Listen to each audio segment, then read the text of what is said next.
Every night since I was in the 5th grade, I've laid out the clothes that I wanted to wear the following day, the night before. I'm not entirely sure how this habit started, probably because getting ready would take me so long in the mornings, but typically I'll grab my jeans first, then a shirt, underclothing, and sometimes even jewelry. And this habit followed me through middle school, into a pandemic, and eventually into high school. And it gives me a sense of comfort. The same way that I can start my day, I can close it out with something that purely only benefits me.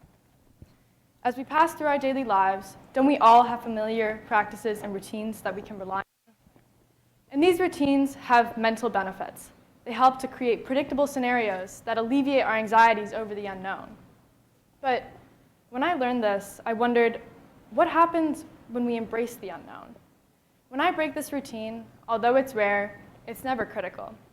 I end up spending the 20 minutes picking out my outfit, the 20 minutes that I explicitly want to avoid through my routine, but I get through it.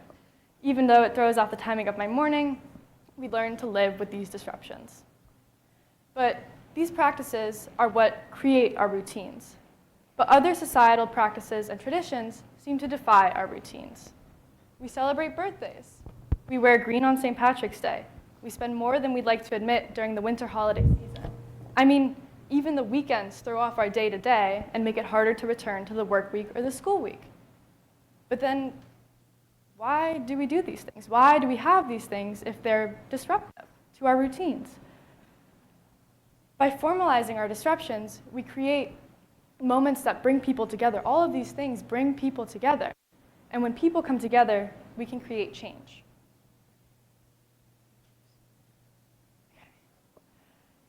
There's power in disrupting our patterns. We can look to the 2020 Black Lives Matter protests, where upwards of 15 million people marched to the streets to protest for legislation regarding police's use of force. Protest is a form of disrupting our routines that brings people together. We can also look to the 2019 Fridays for Future climate strikes, where students inspired by Greta Thunberg left class to protest for climate change legislation.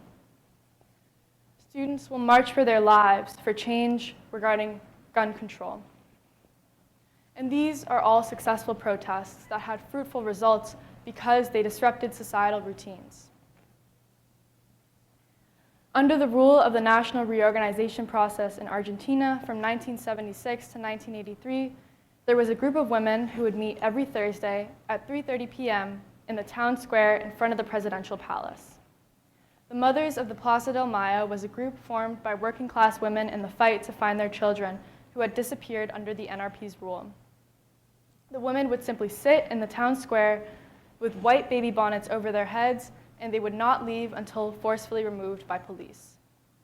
But even after the police removed them, the women would return the following Thursday, and the following Thursday, and the following Thursday. By disrupting societal routines, they had created a routine of their own, a routine of protest. And this is what made their protest so effective. It was continuous, it was relentless, and although they had created their own comfort through this routine, they were disrupting society's routines as well. We can also look more locally and more recently to Colin Kaepernick, who in August of 2016 kneeled during the national anthem. By the end of that football game, Kaepernick's act of protest was everywhere. The athlete continued to defend his actions on Twitter. President Obama spoke out in support of the athlete's message, and Nike launched this unforgettable ad campaign with the athlete. Yet, in March of 2017, only 8 months later, Kaepernick was cut from the NFL. And the headlines, the discussion, and the tweets that followed Kaepernick's protest proved just one thing, that people were, in some form, threatened by Kaepernick's protest, by Kaepernick's kneeling.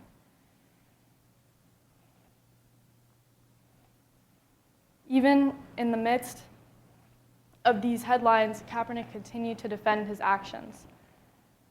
And Kaepernick's protest was so effective, and it made sense that people were discouraged and felt weird about his protest because he was disrupting something so American, as quintessentially American as the national anthem, in an unfamiliar way. He protested in a way that was different for his field.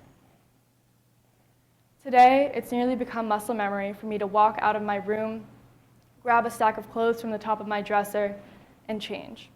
And honestly, this habit gives me a sense of comfort.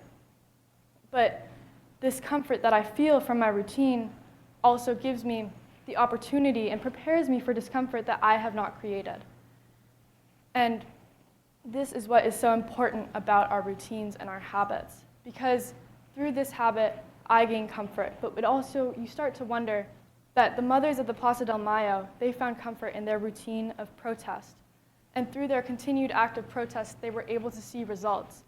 But protest doesn't always need to happen continuously to see these results. Kaepernick's protest needed to happen just once to have the big message and the efficiency and the effect that it did.